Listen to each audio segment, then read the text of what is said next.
잠언 2장 16절부터 22절까지 묵상하겠습니다.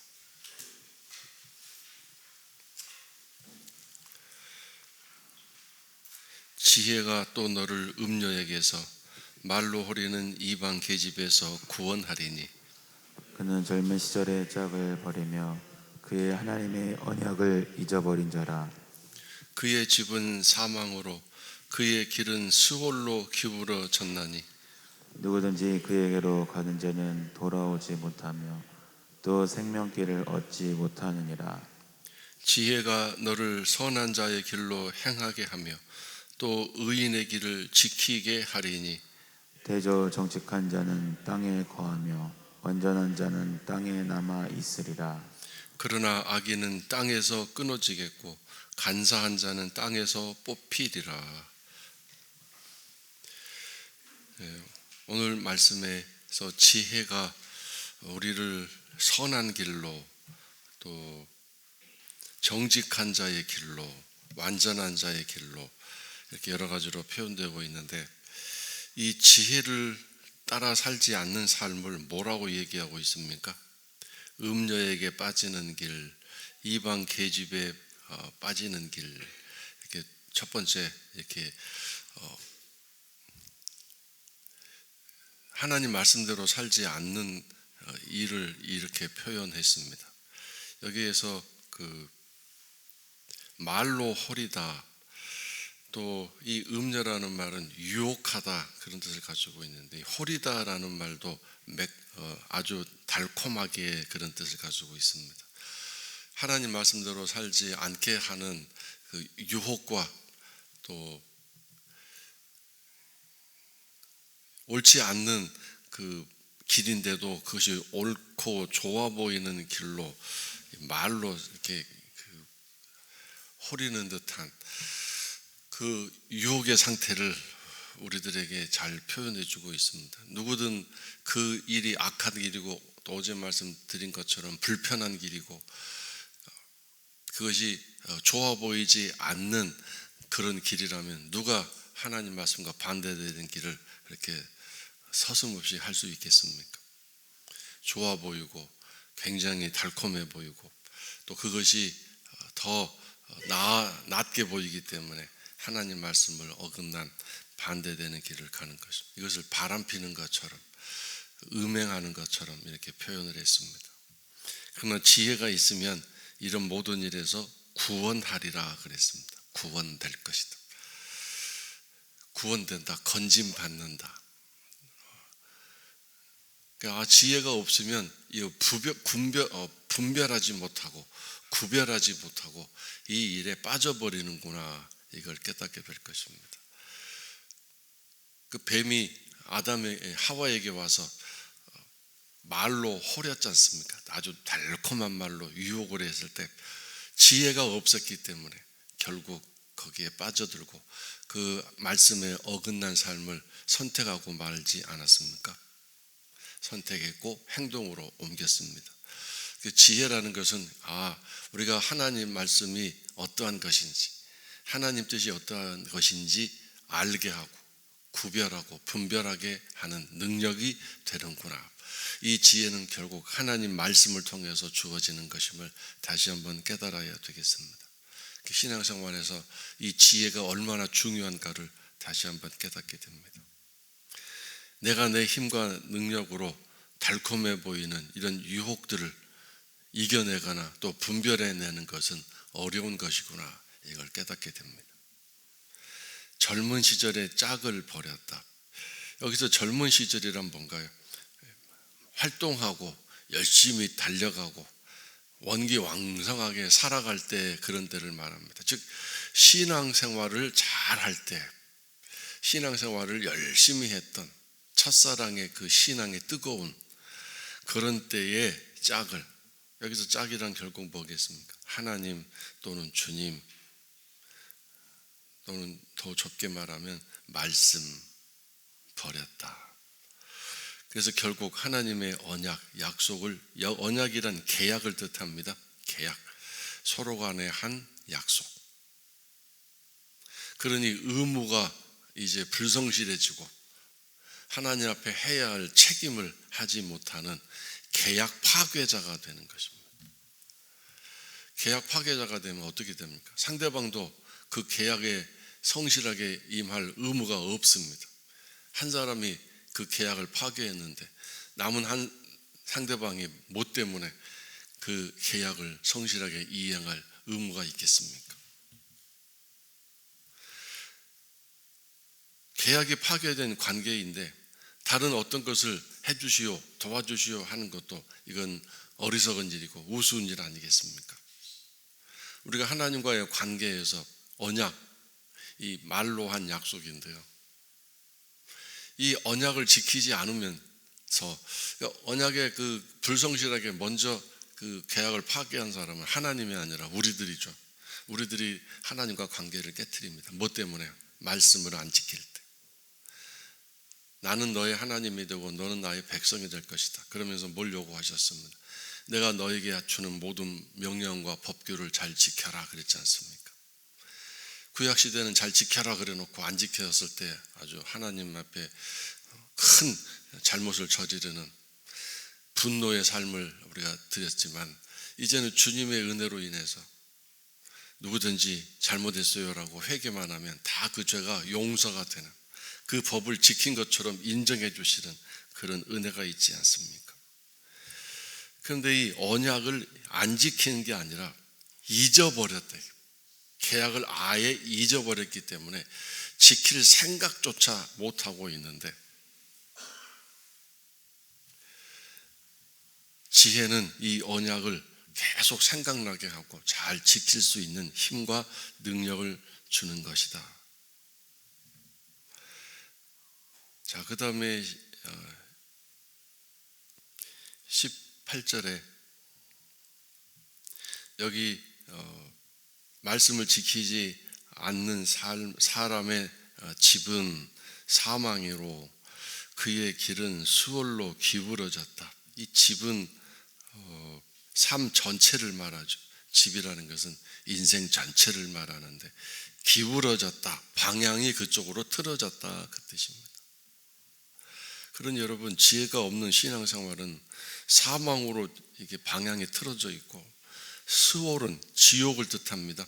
결국 이 땅의 삶을 마치고 지옥으로 갈 수밖에 없는, 여기서 사망으로라는 말은 사망의 권세 아래, 사망의 다스림 안에, 생명의 다스림과 통치가 아니라 사망의 다스림이라 그런 뜻입니다.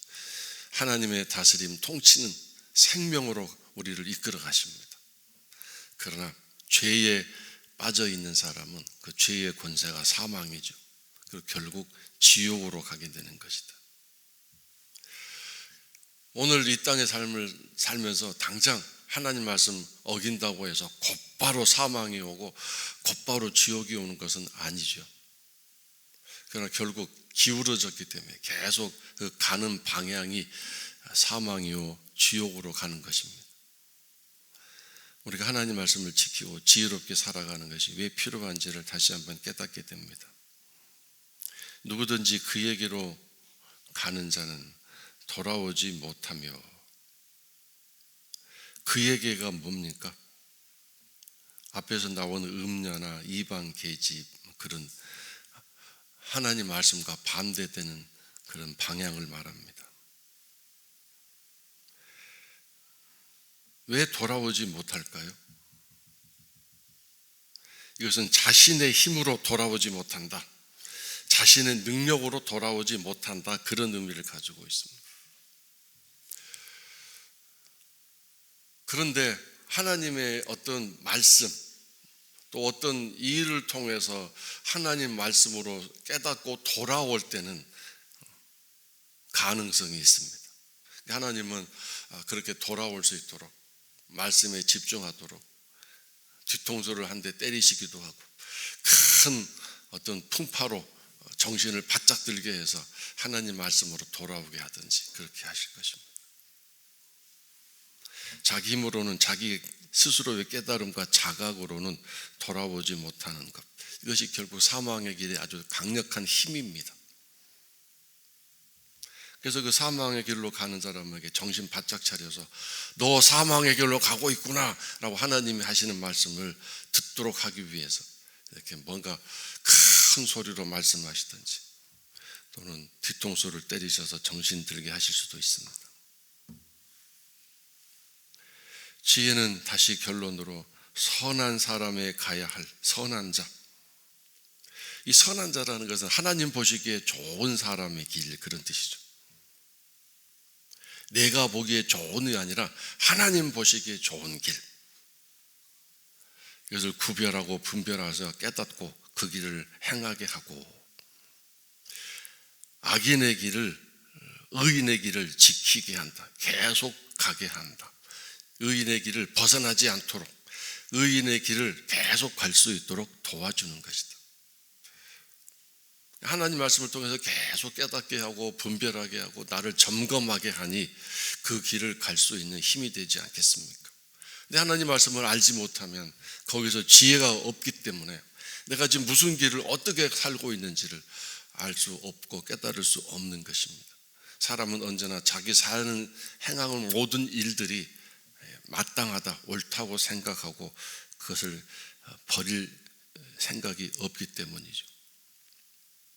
그래서 우리가 은혜 받았다고 할 때 그 은혜는 정말 진정한 은혜는 마치 거울을 보고 여기가 머리가 잘못됐구나, 여기에 뭔가 묻었구나, 내 옷이 지금 뭔가 잘못됐구나, 그런 부분을 알고 단정하게 깨끗하게 고칠 수 있는 것처럼 하나님 말씀은 나를 다시 바로잡고 깨끗하게 하는 능력과 권능을 가지고 있습니다.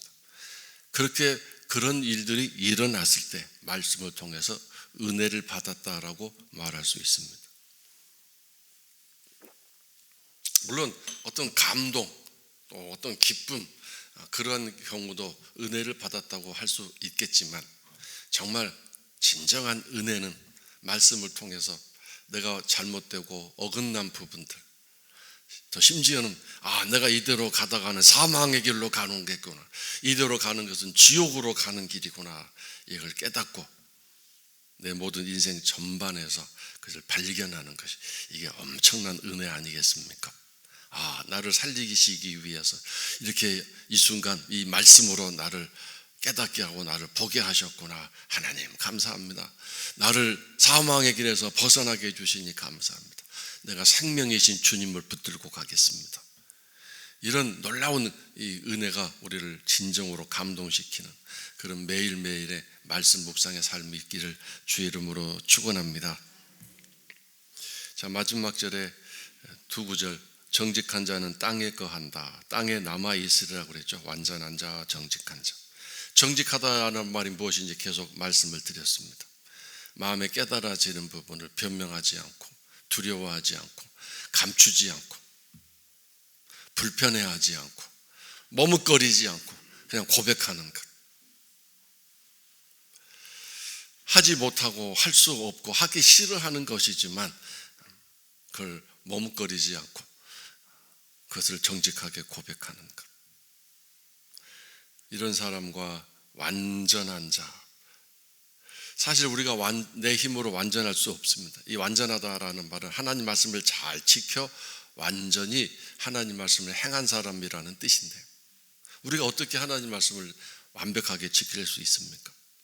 오직 하나님 앞에 못한 것은 못한 것대로, 하기 싫어서 그냥 하지 않은 것, 이런 모든 것까지 다 정직하게 고백할 때 하나님이 그 부분을 다 해결해 주시는 거죠.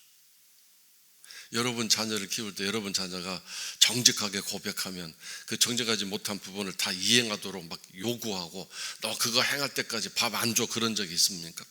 정직하게 고백한 것에 대해서 참 기특하고 참 착한 내 자녀 그러면서 기뻐하지 않았습니까? 잘했다 그러고, 그 잘했다라는 말은 잘 고백했다, 너의 잘못을 잘 고백해서 나 참 정직한 아이구나, 넌 앞으로 정말 내 믿을 만한 자녀로 훌륭하게 되겠구나, 이걸 부모가 기뻐하는 것처럼 하나님도 그러신 분입니다. 근데 다 알고 있는데 막 감추고 말하지 않고 너 뭘 잘못해서 얘기해도 입 꽉 다물고 고집피고 앉아있으면 얼마나 마음이 속상하고 아픕니까? 하나님도 마찬가지인 것입니다. 이런 사람을 땅에 거한다, 땅에 남아있다라는 말은 이 땅의 삶을 아주 튼튼하게 하나님이 붙잡아 주신다, 흔들리지 않게 붙잡아 주신다, 그 뜻입니다. 그러나 악인은 땅에서 끊어지겠다. 끊어진다라는 말은 뭔가 연속성이 없고 흔들림을 받는다, 한순간 잘 되는 것 같은데 이어지지 못한다, 그런 뜻입니다. 잘 되는 것 같았는데 또 끊어지고, 또 열심히 뭐 준비해서 해보는데 또 안 되고, 연속성이 없다, 계속성이 없다, 그 뜻입니다. 땅에서 뽑히리라 그랬습니다. 결국 마지막에 땅에서 뽑혀져서 더 이상 뭔가 성공적인 삶에서 멀어질 수밖에 없는 실패가 된다, 그 뜻이겠죠. 그래서 지혜 있는 사람은 어떤 사람인지, 지혜가 없이 살아가는 사람은 어떻게 살아가는지, 이 말씀을 다시 한번 통해서 깨달으시고, 오늘도 하나님 저에게 지혜를 주세요, 하나님을 경외하는, 잘 경외할 수 있는 지혜를 주세요 라고 기도하시고, 오늘 하루도 어린이날인데 하나님 안에서 하나님의 어린아이처럼 기쁘고 즐겁게 잘 살아가시기를 주의 이름으로 축원합니다.